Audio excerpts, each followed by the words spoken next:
Kembali lagi bersama aku, Balian, di Vokatech Podcast dengan program kesayangan kita, AI Logic, yang akan membahas tentang bagaimana penggunaan teknologi di kehidupan sehari-hari. Oke, balik lagi nih Fokker sama aku, Squad. Setelah kemarin kita udah ngebahas tentang gimana sih dasar-dasar AI di kehidupan kita, dan sekarang kita bakal ngebahas lebih kompleks lagi nih tentang AI Fokkers. Nah, tema apa yang akan kita bawa kali ini? Yap, kita akan membawa tema tentang AI sebagai persiapan mahasiswa untuk menjadi job seekers. Dan kali ini Fokkers, aku nggak bakal sendirian aja ngejelasin tentang AI ini. Di sini aku udah sama narasumber yang keren banget, pokoknya kece abis badai ya pokoknya. Nah, boleh Kak perkenalan dulu, silahkan. Oke, terima kasih Mas Balian. Perkenalkan, saya Ardian Dava. Saya selaku Certified AI Trainer, Lead Project dari National AI Training Program yang didukung oleh FVPN, Google, dan IDB juga. Saya juga Business Practitioner saat ini. Terima Oke, kasih. baik. Terima kasih Kak Dava. Oke. Nah, mungkin Fokers di sini kita akan ngebahas lebih banyak tentang bagaimana sih AI itu untuk persiapan personal branding, untuk dokumen sebagai mahasiswa nanti menjadi job seeker, terus kita ngebahas juga tentang bagaimana sih penggunaan AI ini untuk melatih kita ibaratnya sebagai seorang mahasiswa yang siap untuk mencari kerja nantinya, dan juga bagaimana etika dan juga pro kontra nanti mungkin ketika penggunaan AI sebagai job seekers, pembantu job seekers seperti itu. Oke, buat Fokers sekalian, mohon untuk mendengarkan karena ini materinya sangat amat bermanfaat bagi kalian semua. Bisa nonton sambil makan atau sambil nyantai, pokoknya bebas senyamannya kalian. Dan ya, stay tune di Vokatech Podcast. Teach Talk Made Easy. Oke, mungkin kita sekarang langsung masuk ke segmen pertama aja ya, Kak. Ya, silakan. Oke. Jadi kita kan terutama aku nih sama teman-teman di sini semua sebagai mahasiswa semester 5 yang mana semester depan itu kita semua bakal magang. Oke. Dan salah satu keperluan untuk magang, ya udah pasti dong, kita harus bikin CV, kita harus bikin portofolio. Nah, mungkin aku mau tanya dari kakak sendiri, sebenarnya AI itu bisa nggak sih ngebantu kita untuk membuat bagaimana CV yang bagus seperti itu? Tentu bisa banget ya. Tadi kita udah sempat ngobrol-ngobrol juga di luar ya. Ya, betul. Banyak banget ya AI untuk membantu, CV building tadi ya. Mm, mm, mm. Jadi AI CV builder, terus juga untuk, portofolio itu kan biasanya kan ditampilin dalam bentuk deck biasanya kalau kayak Mm, modern sekarang gitu ya. mm. Eee, Tools kayak, Rezi AI gitu ya, dia kayak semacam, AI CV builder gitu, kita tinggal kasih, eee, masukin aja informasi yang kita Mm, butuhkan, atau kita juga bisa build from scratch, kita bisa, mm. build from, LinkedIn juga gitu loh. Dia bisa, langsung analisis dari, profile kita, terus dia bisa generate gitu loh, recommendations, untuk, generate CV-nya.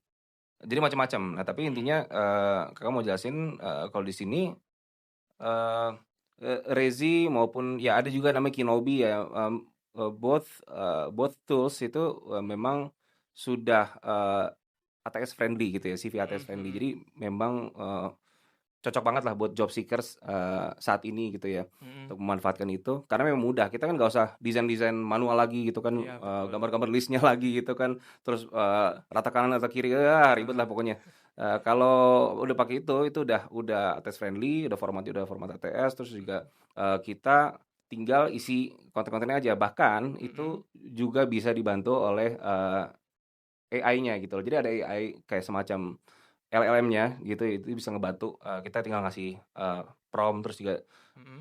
dia ngasih suggestion gitu, menyesuaikan gitu, misalnya contohnya skill-nya kita mau isi apa, hard skill atau soft skills gitu kan. Terus, lebih ke mana, misalnya, posisi kita, marketing spesialis, terus habis itu hard skill-nya apa Mm. yang mau dituangin. Nah, nanti Ah, jadi intinya kita tinggal masukin aja, kayak main puzzle aja, ya. Jadi oke. tinggal masukin, input, terus nanti, dia bisa ngasih generate suggestions, tulisannya seperti apa gitu loh, Mm, penulisannya seperti mm. apa. Jadi kita nggak perlu lagi mikirin, gimana ya, kadang kita mikir ya, Iya, ini nulisnya gimana ya biar biar persuasif gitu ya, biar HR itu, HR itu jadi, iya, tertarik tertarik gitu gitu. ya untuk Heeh. ngambil CV kita gitu kan. Yes, betul. Nah di situ udah dia otomatis gitu, kita bisa ngandelin AI itu juga. Cuma tetap memang kita, perlu fact checking lagi, perlu Mhm, perlu cross mhm. check lagi apakah Mhm. sudah sesuai dengan, yang ada gitu, dengan Heeh, portofolio kita gitu kan. heeh.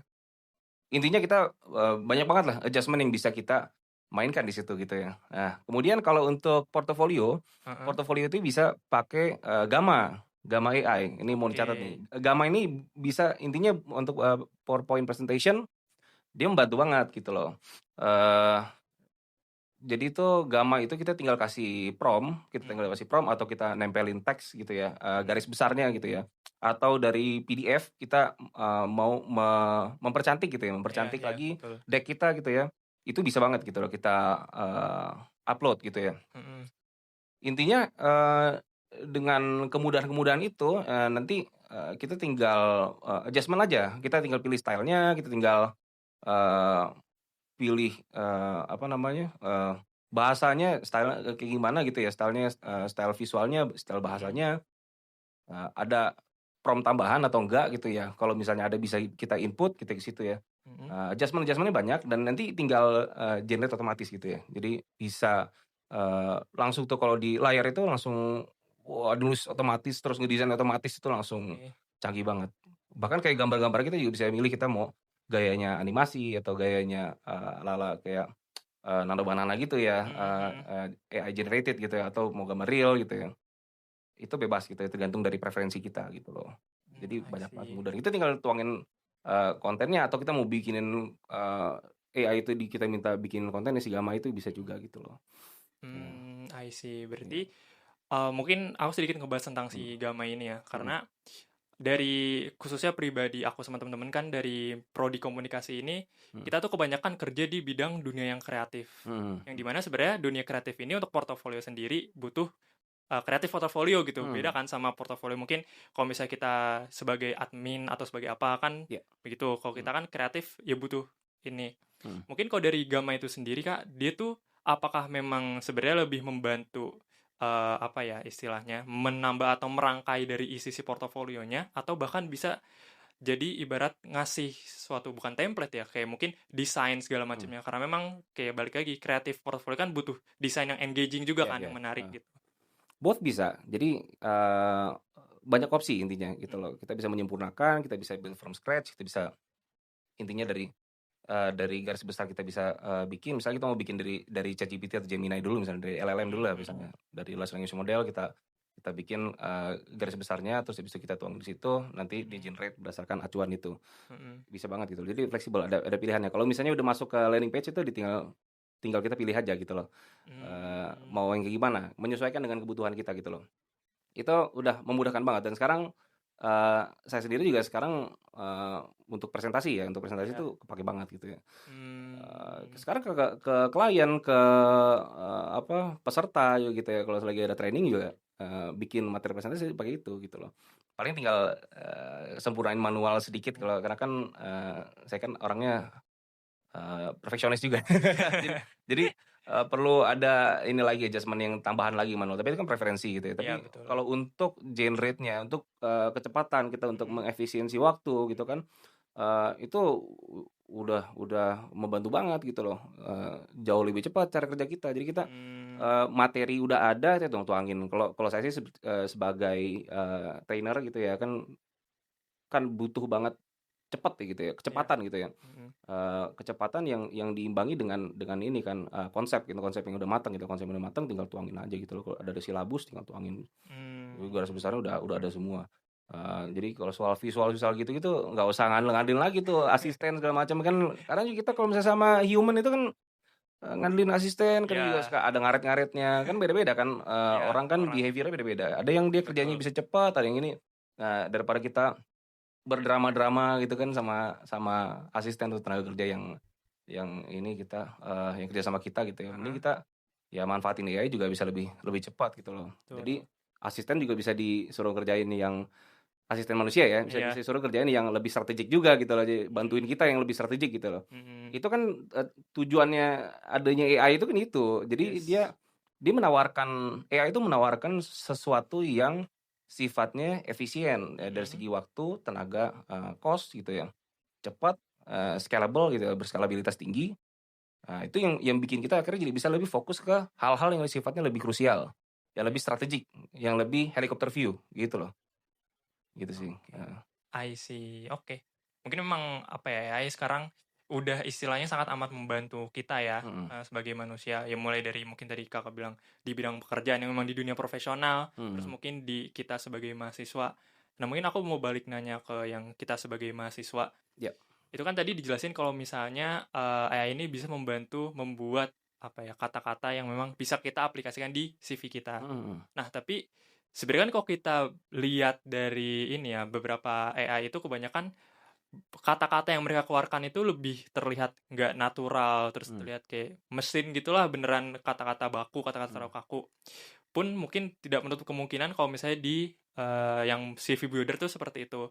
Nah, mungkin aku mau tanya, ada nggak sih Kak cara mencegah untuk si AI ini ya ketika nanti HR ngeliat tuh, oh ini kelihatan nih pakai AI gitu. Mungkin menaturalisasikan si kata-katanya itu gitu ya. Sebenarnya HR juga nggak terlalu memedulikan sih, mereka, Oh, kalaupun mereka pakai AI detector, seharusnya mereka heeh, punya awareness, AI detector itu juga bisa bias gitu loh. iya, AI detector itu bahkan sudah ada research-nya, dari US gitu ya, standar Scopus bahkan gitu ya. mhm mhm, Mmm, false positif itu bisa terjadi di AI detector gitu loh. Udah ada beberapa kayak AI detector diuji kayak mhm GPT-0 gitu-gitulah pokoknya ya. mhm, Eee, saya juga ngalamin gitu ya, misalnya saya juga ngalamin, di kampus juga, pakai AI detector dan itu bias gitu, padahal saya cuma pakai AI itu untuk membantu menyempurnakan tulisan aja kayak proofread, terus juga, paling Grammarly gitu, bagusin heeh grammar aja heeh, gitu ya. Ya mereka harusnya ada awareness, ke situ, mhm, cuma kalau misalnya untuk ya kita mau yang benar-benar natural, ya kita bisa kasih prompt aja sih gitu, tinggal kasih prompt atau, kalau misalnya di situ di CV builder-nya dia nggak fleksibel, ya kita, eee, ya kopas aja ke ChatGPT atau Gemini, mhm, kita minta, kayak human written gitu loh kita, eee, kan ada banyak sekarang ya humanizer iya, heeh, style gitu kan, bisa juga kita manfaatkan gitu kalau misalnya mau lebih natural gitu kan. mhm, Kalau kita nggak percaya gitu loh sama si si AI, AI-nya gitu loh. Ya memang kelihatan sih robot banget, maksudnya secara grammar dia sempurna banget, terus juga iya, ya advance English banget, kalau English ya biasanya itu ya, advance heeh, English. iya betul, Ya yang setara-setara itulah pokoknya yang, canggih banget lah pokoknya dia. Ya itu makanya kita pakai pakai itu aja kalau nggak percaya, humanizer aja gitu. jadi salah satunya bisa dengan cara humanizer atau apa ya, personalize dari si AI-nya itu sendiri ya Ya gitu, ya kita bisa kasih kasih prompt, kita minta lebih, lebih natural gitu, bahasanya mhm lebih human written gitu ya. mhm Ya di-humanize lah intinya gitu loh, mhm, gitu mmm, sih. nah mungkin ini sedikit, apa ya, istilahnya sejalur juga Mhm pertanyaannya, karena kalau kita tadi kan sebagai mahasiswa udah ngebuat CV, ngebuat mhm portofolio, yang di mana memang kita istilahnya menawarkan diri kita untuk ke suatu pekerjaan yang memang kita mau apply, Kak. mhm. Terus di sisi lain kita juga, apa ya, biasanya namanya membangun personal branding gitu. Oh ya Kan ya personal branding kita biasa ngebangun di medsos ya, bisa di Instagram, bisa ya. di LinkedIn dan sebagainya. Nah, sebenarnya ada nggak sih tools dari AI itu yang bisa istilahnya membantu memperbaiki atau menyempurnakan dari, sisi personal branding kita di media sosial gitu? Personal branding ya di sosial Mhm, media, ya balik lagi, AI kayak large language model kayak semacam Gemini, ChatGPT, mhm, sekarang udah banyak juga kan kayak dari China ada DeepSeek, mhm, dari, Anthropic juga dia punya Claude, macam-macam kan LLM gitu. Tergantung kan kita, cocok-cocokan aja gitu kan. mhm, Masing-masing itu kan datanya beda, masing-masing kan, betul pelatihan modelnya beda gitu kan, betul, output-nya pun nanti akan terpengaruh oleh, data latih dan, berbagai macam faktor itu gitu kan. betul. Nah jadi kita tinggal cocok-cocokan aja. Nah, kalau saya pribadi sih biasanya pakai, ChatGPT atau Gemini gitu loh. Ya sekarang sih lagi suka Gemini ya, Gemini itu, menurut saya tuh karena dia datanya itu kan, inklusif banget ya, terus Mhm, juga, ya dia udah belajar dari data-data saya yang pastinya, udah lama gitu kan bikin akun Gmail gitu kan, iya, dia udah paham banget saya gitu ya, terus juga udah sering conversation jadi, ya pakai Gemini bisa sih kita tinggal diskusin, misalnya kita mau perbagus, tulisan kita di LinkedIn kita misalnya gitu ya, mhm, kayak deskripsi, summary gitu kan, ya tinggal itu aja kita minta, versi LinkedIn-nya gitu, kasih kasih prompt itu gitu yang spesifik gitu, jangan cuma buat personal branding, ya udah, buat kan saya misalnya summary untuk personal branding, tapi untuk mhm, platform apa, harus jelas, harus spesifik gitu loh, harus detail gitu loh. mhm, Untuk platform LinkedIn misalnya, yang LinkedIn-able lah bisa ibaratnya gitu ya. Akhirnya, AI itu akan, mempersonalisasi. mhm, Bahkan, kita kayak tadi, Kakak ceritain heeh di tempat kopi gitu ya, kita heeh, kita apa bisa memanfaatkan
Nah, mungkin ini ya, kayak tadi kan kita ngebahas bagaimana AI ini istilahnya memprovide atau membantu kita untuk ya tadi misalnya latihan interview terus kita nanya-nanya kan hmm, tentang career path gitu. hmm. Ada nggak sih Kak tools bukan tools ya atau AI atau mungkin course ya yang sifatnya lebih ke memberikan skill gitu loh, bukan sebagai pembantu kita, tapi kayak misalnya kita mau nih belajar tentang digital marketing. Nah, ada nggak sih dari AI mungkin course atau mungkin website-website yang memang menyediakan informasi tentang si skill-skill yang kita butuhkan gitu?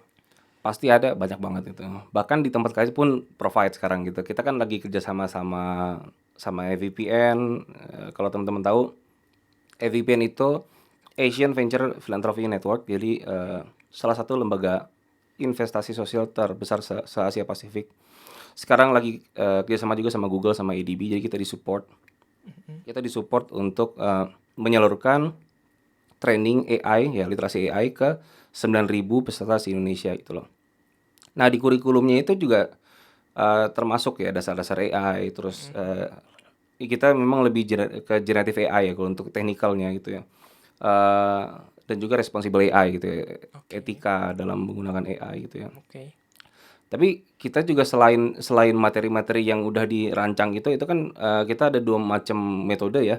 Ada asinkronus dan sinkronus. Kalau asinkronus itu self paced ya, dia self study, dia udah dapat materi itu selama 16 jam pelatihan lah pokoknya itu. Selama seminggu sih, Senin sampai Jumat tuh dikasih waktu untuk belajar dari video materi juga berbasis AI juga gitu loh. Tapi under supervisinya human trainer juga yang udah certified. Terus ada bacaan mandiri, ada latihan soal, pretest, posttest juga lengkap juga gitu ya. Terus ada sesi sinkronusnya. Sinkronusnya itu juga sama trainer-trainer yang dari berbagai bidang gitu loh. Oke. Ada yang dia expert di AI tapi dia juga expert di bisnis gitu kan. Atau di akademisi atau ya dari pemerintahan, government gitu kan. Ada dari Kemnaker juga kan kita kan trainer-trainernya. Macam-macam gitu ya. Di situ kita bisa berbagi perspektif gitu saat sinkronus itu. Misalnya kita mau nanya-nanya use case sebagai job seekers, misalnya kita mau nanya soal AI untuk cari kerja atau macam-macam. Itu intinya course itu sangat membantu sih gitu ya. Sangat membantu kita untuk menemukan jalan gitu ya, roadmap gitu ya. Kedepannya kita harus action plan-nya seperti apa gitu loh. Oke. Gitu sih. Oke, mungkin secara garis besar sebenarnya AI ini lebih ke apa ya? Disebutnya fasilitator mungkin ya. Ya, kalau tool AI-nya sendiri itu asisten ya, personal assistant. Oke. Tapi kalau fasilitatornya pasti kan mentor manusianya yang mengarahkan gitu Oh, ya. oke. Ya, jadi AI itu dia bukan, jadi jangan kita diajarin sama AI, jangan. Justru kita yang perlu lebih dominan gitu loh. Karena kalau di responsible AI itu ya secara ya ethically gitu ya, kita itu perlu jadi verifikatornya, kita perlu jadi validator, perlu jadi human in the loop-nya gitu loh. Human in the loop tuh artinya di setiap action-nya itu kita yang menentukan gitu ya. Apakah keputusan ini valid gitu ya, ada biasnya atau enggak gitu ya. Kalau ada banyak biasnya mendiskriminasi gitu ya, itu perlu kita kaji lagi berarti gitu loh. Antara kita kasih kalau itu generative AI kita kasih prompt lagi, atau kalau misalnya kita sebagai developer misalnya kita perbaiki datanya gitu ya, data latihnya mungkin dibikin lebih inklusif, nggak bias gitu ya. Nah itu balik lagi, makanya keputusan itu tetap di tangan manusia. Kemarin saya juga ngisi acara webinarnya sama BPOM ya gitu ya. Jadi saya ngasih tips ya secara komprehensif ya, bukan hanya tips, tapi kita jelasin juga trennya, terus juga kita kasih tahu juga cara penggunaannya secara bertanggung jawab gitu ya. Nggak hanya secara produktif tapi juga bertanggung jawab gitu ya. Toolsnya juga kita rekomendasiin. Intinya si AI itu hanya membantu gitu ya. Jadi ada namanya Kisar. Kisar itu tool untuk kayak laboratorium digital gitu. Dia kasih semacam menyediakan toolbox untuk eksperimen digital. Itu kalau bahasa akademisnya itu in silico. Jadi ada in vivo, in vitro, in silico. Kalau in vivo itu yang uji hewan. In vitro itu uji lab. In silico itu pakai komputasi. Nah, untuk mengurangi uji hewannya kan kita sekarang kan standar internasional sekarang peraturannya udah ngarahin kan mengurangi uji hewan karena kan menyebabkan penderitaan gitu kan. Iya. Kayak contohnya Draize itu kelinci itu kan biasanya kan dijadikan percobaan, makanya ada kelinci percobaan. Itu. Nah, itu kan sering misalnya kayak buat obat-obatan, obat mata gitu ya. Apakah ini menimbulkan iritasi apa enggak gitu ya. Nah, itu dites tuh ke kelinci. Itu kan bikin sakit, kasihan kan kelincinya gitu. Nah, makanya di modern ini kita lebih mengutamakan mending berbasis komputer, in silico itu tadi. Nah, AI prediktif itu bisa membantu gitu loh, membantu untuk mendeteksi apakah ada toksisitas, apakah toksik, ada racun, Oke. mengandung bahaya apa enggak, itu bisa diprediksi gitu loh sama algoritmanya gitu loh, berdasarkan, eee, toolbox tadi gitu loh, Heeh jadi heeh. pakai pakai itu tadi. Nah, gitu sih intinya sih bisa, membantu sampai sejauh itu gitu. Mmm, Berarti memang pada intinya mau secanggih apapun AI, hmm. at the end keputusan akhirnya tetap Tetap di manusia sebagai pemegang ini iya, ya. walaupun ada lagi tool explainable AI namanya. Mhm, Itu kan explainable AI kan, kita bisa lihat itu kan membantu kita juga untuk melihat dari inputnya, dari outputnya, mhm, hasilnya kayak ininya dari input kayak gini, mhm, hasilnya kok bisa kayak gini, ada penjelasannya, ada mhm reasoningnya kan gitu mhm. kan. Tapi tetap kita yang ngerti ilmunya, kita expertnya gitu kan, kita Yes, yang harus lebih menguasai, kita yang harus lebih dominan gitu loh dalam pengambilan keputusan. yes. Kita cek lagi. Nah, tapi dengan bantuan tool kayak explainable ya, kayak, ada namanya Lime gitu-gitu ya. Itu kita bisa, lihat gitu loh, misalnya, oh ternyata dari input kayak gini, outputnya kayak gini, karena ini gitu ya. Jadi Mhm, itu bisa memecahkan black box, masalah black box itu namanya black box ya. Jadi black oke. box itu artinya ketika kita bingung gitu loh, kok inputnya kayak gini, outputnya kayak gini gitu loh. Mhm, Nah, itu bisa membantu explainable AI itu gitu loh. Itu untuk oke. explainable AI itu biasanya digunakan untuk, bidang-bidang yang high risk gitu loh, kayak di Mhm healthcare mhm itu tadi kan BPOM healthcare gitu kan. mhm. Kosmetik, skincare, obat-obatan gitu-gitu. Oke, Mhm, I see. Oke, mungkin kita sedikit back to the topic ya Kak, iya, tentang mahasiswa menggunakan AI sebagai job seekers. Nah, mungkin tadi kan Kakak udah sempet bilang kalau misalnya ada responsible AI, mhm, kayak bagaimana sih etika dalam penggunaan si AI-nya ini sendiri. mhm. Nah, kalau dalam konteks kita masih sebagai job seekers, ada nggak sih mungkin batasan-batasan atau sekiranya yang memang yang boleh yang dilakukan dan mana yang nggak boleh gitu loh dilakukan? Yang pastinya, itu tadi balik balik lagi ke human in the loop ya tadi. Mhm, Human in the loop itu kan di setiap keputusan, kita yang pada akhirnya menentukan gitu ya. tentukan. Saya kemarin juga ngisi juga buat asesor-asesor ya, asesor Mhm, kompetensi, dari Ikatan Asesor Profesional Indonesia, IASPRO mhm itu ya. mhm, Mereka, ingin mengadopsi AI gitu ya, tool AI, tapi mereka tuh banyak juga problemnya itu bingung gitu ya. mhm, Kita main gunain aja atau enggak nih, sebenarnya ya pada akhirnya kita yang menentukan, karena AI itu bisa bias, bisa halusinasi. Nah, itu tadi kan sempat kita bahas juga ya. iya, Halusinasi AI itu bahaya banget gitu loh. Bahkan salah satu research paper itu yang diterbitkan juga sama sama, OpenAI juga yang mhm, paling nerbitin ini. Dia menerbitkan penelitian tentang produknya sendiri oke, ya. AI itu sama ibaratnya kayak manusia yang asbun.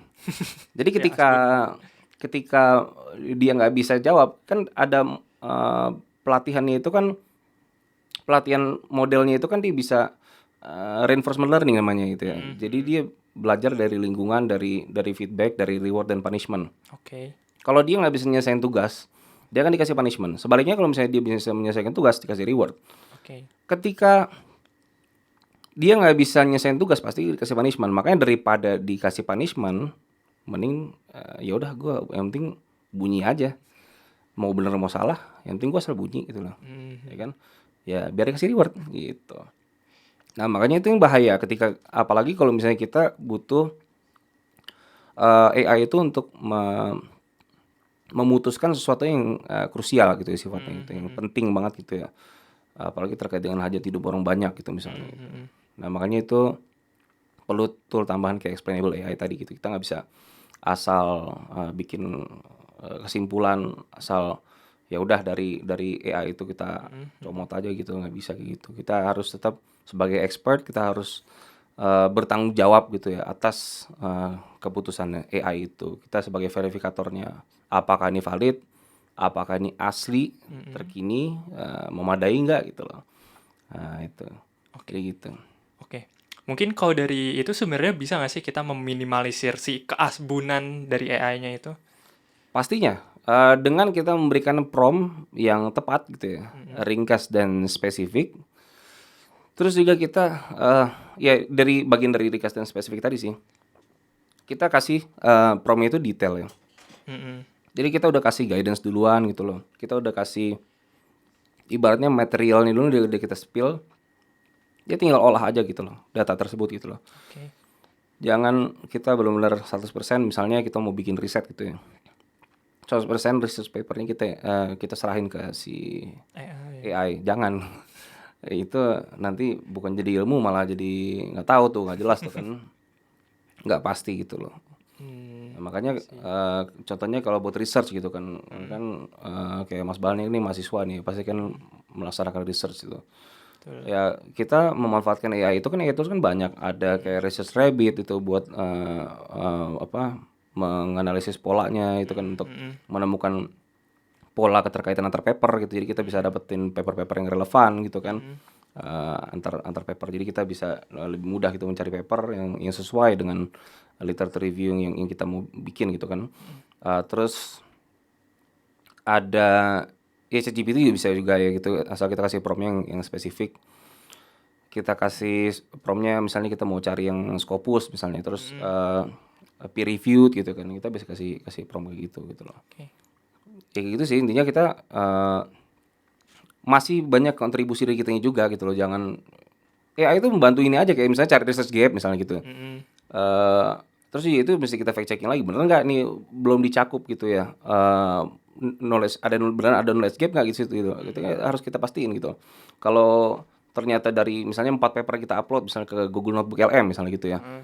atau dari ke Gemini gitu misalnya, ternyata ya udah dicakup di situ di salah satu paper atau di beberapa paper yang nggak perlu kita jadi knowledge gap, orang udah dicakup di situ gitu. Tapi kecuali kalau misalnya itu memang benar, kita udah cek lagi, oh iya memang area ini belum tercakup nih ya kan, di 4 paper yang kita upload sebagai Mm-mm. ini kan, prior research sih biasanya gitu kan, Mm-mm. di problem statementnya gitu kan. Nah itu nggak apa-apa gitu loh. Intinya ya mempercepat aja sih, kalau ya itu tuh mempercepat aja, tapi tetap keputusannya di Di kita, manusia at the end manusia ya. tetap at the end. Yes. Oke. Mungkin aku mau nanya nih Kak, salah satu apa ya, tips and trick deh gimana sih menggunakan AI secara optimal tapi juga nggak melanggar, maksudnya secara legal aja gitu penggunaan AI-nya untuk Hmm. kita sebagai mahasiswa dalam mencari pekerjaan, job seeking gitu. Job seeking, Yes. mendingan ini dalam hal apa nih? Kalau nyusun CV-nya atau udah sampai ke nyari kerjanya? Dari awal dulu deh, dari mulai pertama bikin CV Hmm. sampai dapat kerjanya. Iya bikin CV pastinya kita ya kalau udah ada bantuan kayak Rezi AI, Kinobi gitu-gitu, atau Canva juga udah ada juga kan sekarang kan AI-nya kan untuk CV building gitu kan. Ya pasti kita fact checking lagi gitu. Kita ngecek Mhm. lagi apakah benar kita portofolionya, apakah benar kita kerja di sini, apakah benar kita mengerjakan hal ini. Jangan sampai kita klaim gitu kan, klaim yang sifatnya nggak benar gitu loh. Mhm. Mhm. Ya balik lagi kitanya. Itu tadi kalau untuk CV, cover letter pun sama. Cover letter kan Oke. ya itu kan bedanya cuma dikemas dalam bentuk letter aja kan gitu Oke. kan, untuk meyakinkan si HR gitu kan, recruiter gitu kan. Kemudian kalau untuk cari kerjanya itu yang penting relevan aja sih sama Mhm. sama kita gitu. Nah ada tool kayak buat cari kerja otomatis, namanya ordal.id gitu ya. Ini Oke. ini saya nggak di-endorse, tapi saya benar-benar pure, saya udah bilang itu punya teman saya yang engineering. Jadi ordal.id itu punyanya teman saya. Jadi Oke. itu app yang bisa membantu job seeker itu mencari kerja tinggal satu kali klik doang. Jadi Oke. cuma satu kali klik dia upload CV udah. Jadi ada namanya vector distance itu yang nanti akan menghitung eh Cousin similarity-nya. Jadi kayak similarity-nya, kecocokan antar antar job posting Mhm. dan CV gitu ya Mhm. yang diupload itu nanti akan dipertemukan gitu loh kecocokannya. Nah, Oke. dipertegas lagi sama large language model. Jadi ada LLM yang ngasih reasoning lagi gitu ya. Oke. Kalau misalnya si LLM-nya itu bilang benar gitu ya, misalnya cocok gitu misalnya CV-nya gitu ya, sama job posting ini, sama kriteria job ini, kualifikasinya gitu ya. Oh ya udah berarti ketemu tuh ntar. Jadi itu memudahkan recruiter, memudahkan juga si orang yang nyari kerja gitu loh. Nah, etikanya ya kita tetap ini sih, maksudnya walaupun udah ada yang kayak gitu, tetap kan nggak ada yang nggak ada yang bisa jamin kita dapat kerja beneran gitu loh, Yes, benar-benar dapat kerja. betul betul. Walaupun udah udah ada guidance-nya juga gitu, Yes. kasih juga guidance-nya kan di email juga. Jadi setelah Mm, kita upload CV, kalau misalnya memang udah ada yang cocok, kita dapat email gitu, kasih kasih guidance juga.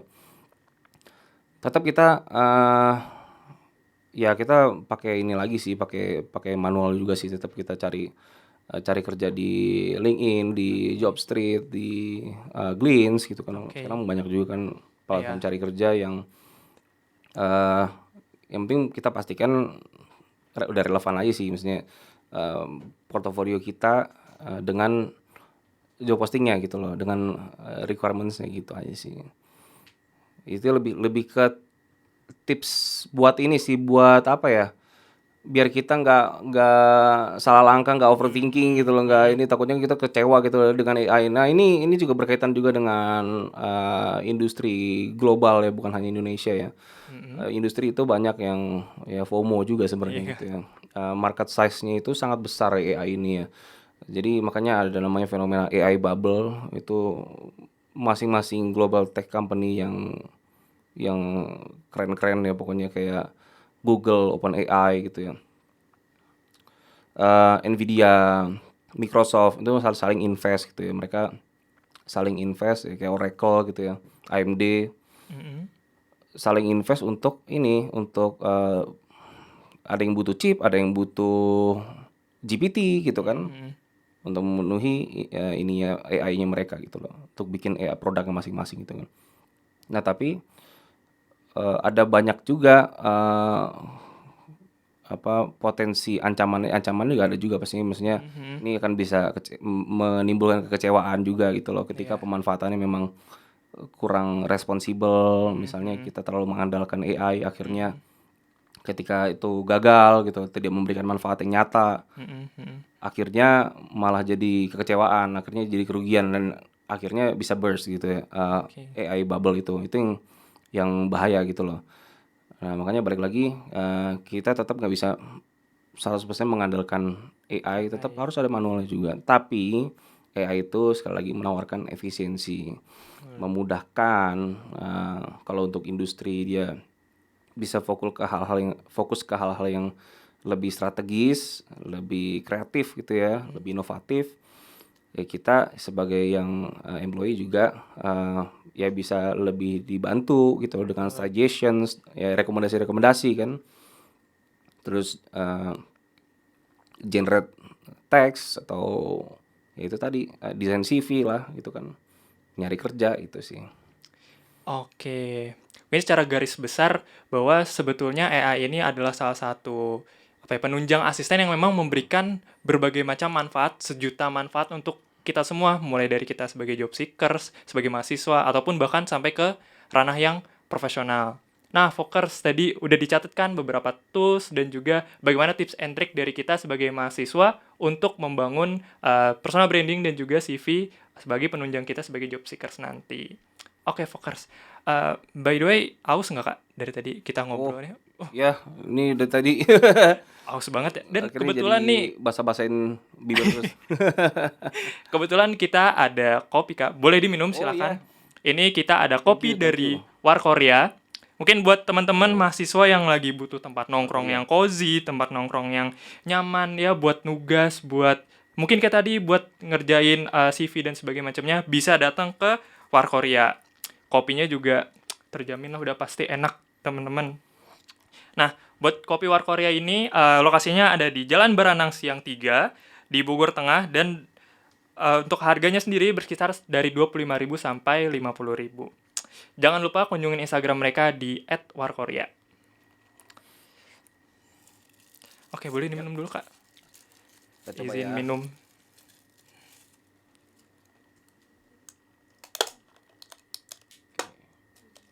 Ups.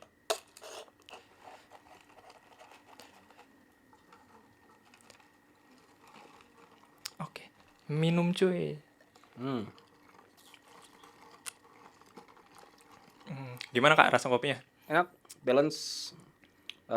Gula aren ya, gula Yoi. arennya berasa banget, nggak terlalu manis. Terus susunya juga balance lah semua pokoknya.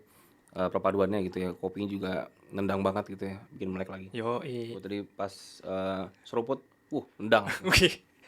Nah, itu dia testimoni langsung dari Kopi War Korea. Mm. Jangan lupa Fokers buat cobain Kopi War Korea. Oke, mungkin dari tadi kita udah ngebahas berbagai macam tentang AI, udah berat banget nih Kak bahasannya. Mungkin sekarang waktunya kita sedikit refreshing dulu kali ya. Ya. Biar nih Fokers nih para penonton nggak kecapean gitu dengerin materi-materi yang berat. Oke, kita bakal main games nih Kak. Apa nih gamesnya? Nah, gamesnya itu namanya tes telepati.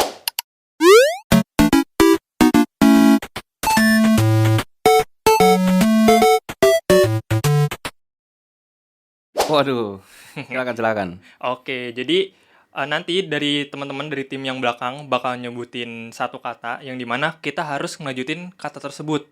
Nah, sebenarnya tujuan tes telepati ini apa sih? Itu untuk ngecek gimana sih kita solid apa enggak nih kita Kak sebagai brother dari saudara nih kita dari keluarga. Yes. Kita bakal boleh. ngecek bagaimana kita. Oke. Kata yang pertama burung. Kakak tua. Belum. Oke, Udah nyanyian udah kebayang soalnya di sini. ganti kata deh ya. Oke. Cinta. 1, 2, 3. Mati. Kamu. Cinta mati maksudnya. Iya, Sama sudah kamu. mati. Cinta mati sama kamu nyambung. Nah, iya bisa. Kata berikutnya Oke. ayam. 1, 2, 3. Jago. Goreng. Apa? Ayam jago. Ayam jago. Ayam jago digoreng. Ayam jago digoreng. Nah, bisa kan nyambung. Selanjutnya langit. 1, 2, 3. Biru. Wih. Bener, wih. Yoi. Sehati ya, sehati. Oke. One heart. Honda itu. Sebut merek. Nggak di endorse. Kata terakhir kali ya. Kata terakhir payung. 1, 2, 3. Hujan. Wih. Yoi. Emang brother nih brother. Dua nih tim istri cocok. Yoi. Dua. Mungkin kalau bisa tadi ngobrolnya lebih panjang lagi. Nah, Harus harus 100 ngopi juga lagi, sama itu. Harus ngopi lagi di War Korea. Wes. Oke. Kita udah dari tadi nih kita udah senang-senang nih barusan, kita udah Iya. refreshing sedikit, kita udah minum kopi juga yang enak dari War Korea. Terus kita udah ngebahas berbagai macam AI. Tadi kita ngebahas Kak bagaimana dari awal AI ini bisa ngebantu kita untuk CV building, terus dari portofolio, terus juga membangun bagaimana personal branding kita.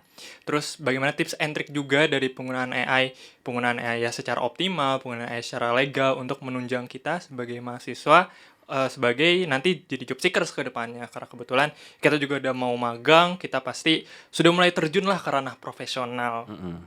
Oke, mungkin terima kasih banyak Kak Dava sudah berkenan untuk hadir di podcast episode kali ini. Terima kasih juga nih buat teman-teman semua, buat Mas Yodi. Sukses terus pokoknya. Oke, Buat Vokatech ya. yes, Vokatech. Oke, mungkin sebelum kita tutup, boleh Kak kesan pesan atau ya closing statement lah untuk para penonton, para Vokers semuanya. Ya, ini sebenarnya tadi mau ditampilin ya ini cuma kita kan ngalir terus aja, itu terlalu asik ya diskusi yang mengacu ke pertanyaan. Ini saya cuma mau bacain trennya aja sih, maksudnya sekarang itu kalau menurut World Economic Forum 2025 sampai 2030 itu kita itu akan ada 170 juta pekerjaan baru akan tercipta dengan adanya disrupsi teknologi seperti AI ini gitu ya. AI dan big data dan sebagainya. 92 juta pekerjaan akan hilang dan 39% tuntutan untuk reskilling atau upskilling gitu ya. Jadi intinya di sini ada skill set rekomendasi untuk job seekers gitu, khususnya mahasiswa gitu ya. Yang pertama itu pastinya AI dan big data gitu ya. AI dan big data itu perlu dikuasai gitu ya. Karena nantinya kalau teman-teman tahu ya, ada namanya employability skills ya. Employability skills itu skill yang perlu dikuasai oleh tenaga kerja gitu, employee gitu ya. Oke.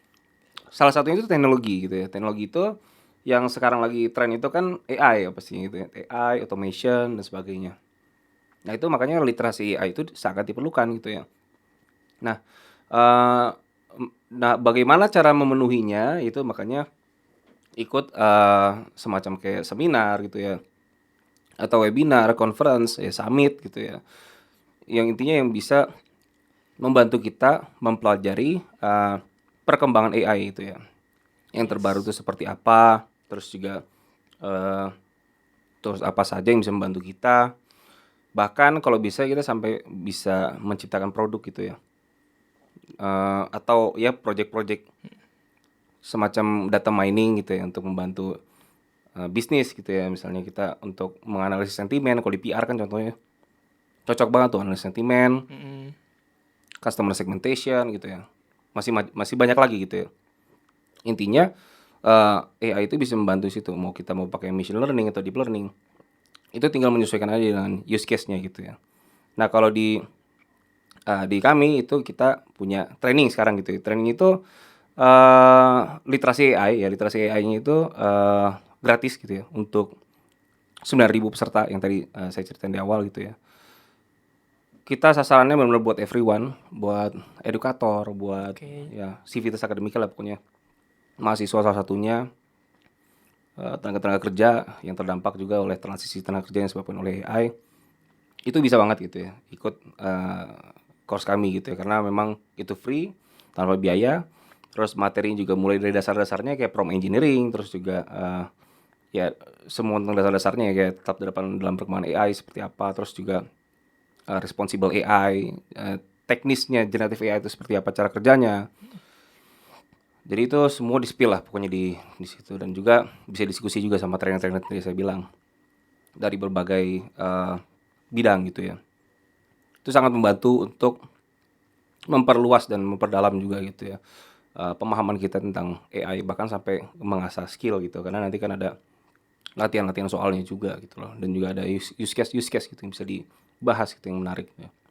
Jadi kalau misalnya yang mau daftar mungkin bisa lewat Mas Palian, nanti kita ngobrol-ngobrol pokoknya. Apapun itu yang mau ditanyain tentang program ini silahkan, nanti bisa keep in touch. Semoga bermanfaat gitu ya podcast ini, terus juga ada roadmap gitu ya, ada action plan-nya udah kebayang kan ya, kita harus kayak gimana. Yang pertama berarti kan kita harus identify the problemnya, kita bisa mengidentifikasi permasalahan apa yang sedang ada di diri kita gitu. So kita sebagai job seeker, apa yang kurang dari diri kita? Oh mungkin CV kita, ya kita bisa melakukan eksperimen tool. Kalau misalnya memang masih kurang gitu, kita perlu ikut training, berarti butuh mentor gitu ya. Apalagi kayak tadi kan ada hal-hal yang memang tidak bisa di-replace Betul. sama AI gitu ya. Makanya kayak tadi kan latihan interview gitu tuh mending pakai mentor. Karena mentor itu kan dia udah lebih berpengalaman, dia memang real world berinteraksi dengan manusia juga gitu loh. Kalau misalnya robot tuh pasti beda kan, dia kan dari data latihnya dia terbatas gitu kan. Betul. Tapi kalau manusia itu dia bisa mengeksplor yang memang ya yang dirasakan oleh manusia, Manusia. ya, interaksi dengan manusia ya, pengalamannya Yes. semua manusia semua gitu kan isinya gitu ya. Yes. Gitu loh. Karena kita di interviewnya juga sama manusia nantinya, bukan sama AI gitu. Itu kalau soal interview. Tapi kalau soal kayak CV building gitu-gitu, kayak soal cari kerja otomatis tuh bisa banget tadi pakai kayak Rezi, Kinobi, Ordal.id untuk cari kerja otomatisnya gitu sih. Ya mudah-mudahan bermanfaat ya Mas Palian ya. Sukses terus pokoknya buat yang nonton di sini sekarang ya. Ini live ya? Live kan? Oh ya live. Semoga ya bisa memahami AI gitu loh dengan baik, dan bisa meningkatkan produktivitas yang efektif dan tentunya bertanggung jawab gitu sih. Oke, baik. Terima kasih banyak sekali lagi kepada Kak Dava atas kesempatan dan juga ilmu yang sangat bermanfaat. Sama-sama. Buat Vokers semua juga terima kasih banyak sudah menonton sampai akhir siaran ini. Semoga memberikan manfaat, memberikan banyak feedback yang baik kepada teman-teman Vokers sekalian. Oke, Vokers, jangan lupa untuk terus saksikan Vokatech Podcast yang dimana kita akan selalu ngebahas tentang bagaimana teknologi menunjang kehidupan kita selama sehari-hari. Tetap jadi mahasiswa, tetap jadi orang yang bisa memanfaatkan teknologi secara bijak, secara baik, yang bisa membantu kita dalam kehidupan sehari-hari. Mungkin dari aku pribadi, Balian pamit undur diri sebagai podcaster. Terima kasih banyak telah menonton. Sampai jumpa di episode berikutnya. Bye. Dadah. Dah. Terima kasih.